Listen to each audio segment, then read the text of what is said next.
This isn't the first time I've been here, the Top Gear test track, since, you know, the end. But it will be the first time I've been here to do this sort of thing.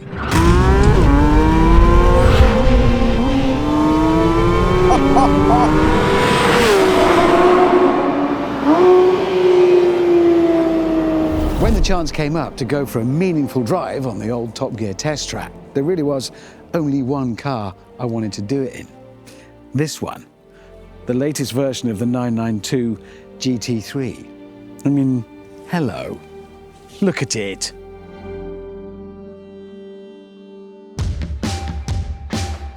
Right.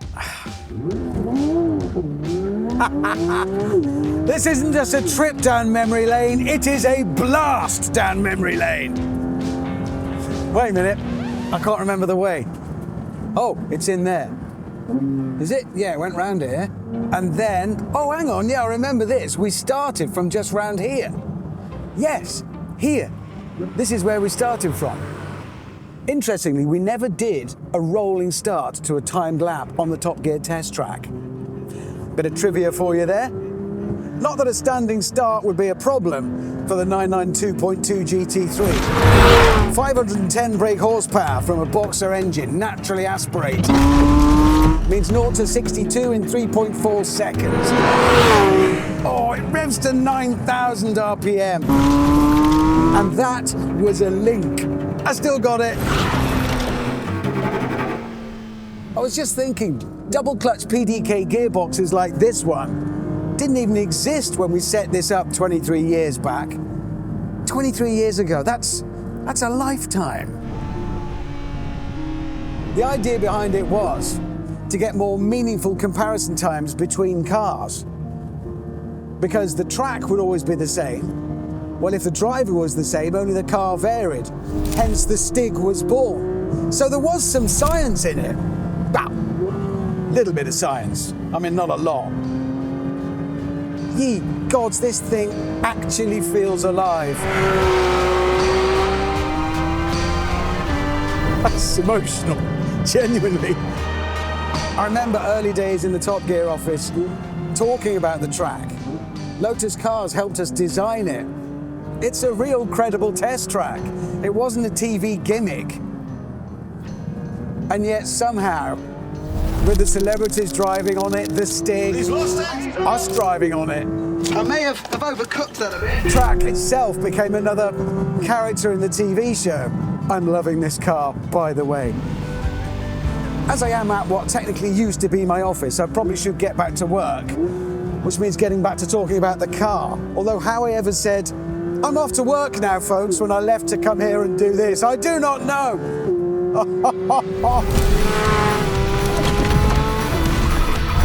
The new version, the 992.2 Gen 2 GT3, is all about refining the last one.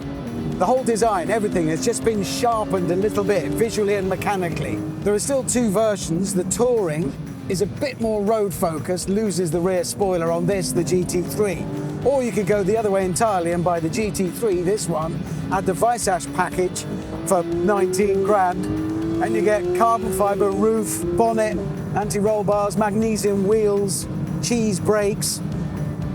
I lied about the last bit, I made it up just to make sure you were paying attention. You can get carbon ceramic brakes, but not cheese. But that bit of nerdiness that creeps into Porsche 911 world, it's always been there. That sense that you've really got to know about them to be part of the gang. I love that. I remember the abuse I used to get here from my colleagues for my love of Porsches. But that was because if any one of us admitted to loving anything, the other two were duty-bound to hate it. That's just how we did things here. That's how things worked here in our little world. And I used to love watching the celebrities, the stars, step into our little world. They were just bewildered to set their lap times. I used to love watching the big guy when he'd tell them their time. He said he'd wait until they leant forwards in their chair to hear the number. That's when he knew he'd got them, when he knew they cared. And some of them were good, some of them amazed us. Rowan Atkinson, Matt LeBlanc, stars that came along and proved they weren't just celebrities, they were really into cars and could drive. And then some of the stars were really big stars. Tom Cruise, Cameron Diaz. I loved it when Hollywood came here to our crazy little world. The other type of car I was mocked mercilessly for liking when I worked back here 23 years ago, as well as Porsches, American muscle cars. This is as far from an American muscle car as you can get, apart from in one way.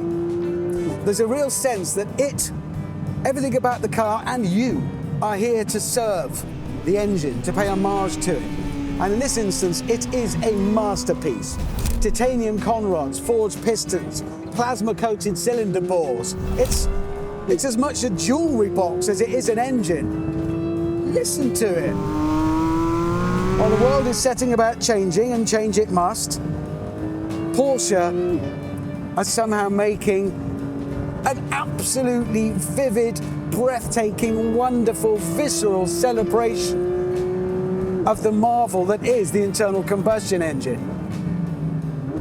It's just glorious. And it'll do this lap after lap after lap. It's still a 20,000 mile service interval.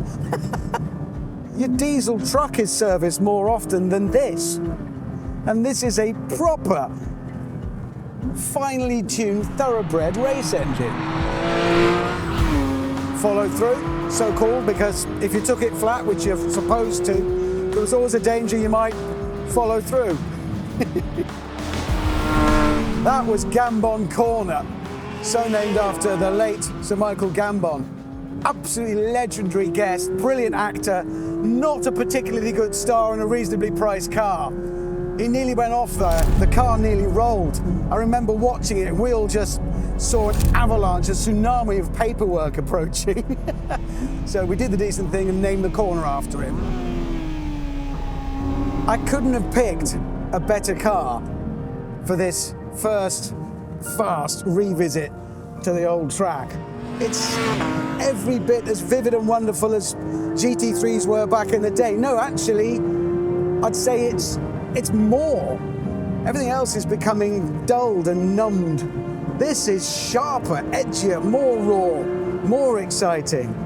I'm very lucky to get to do this. I was lucky to get to do it back in the day, and I've been lucky enough recently to do a bit more track driving at another very famous racetrack on my TV show, Richard Hammond's Workshop, and you can see that on Discovery Plus.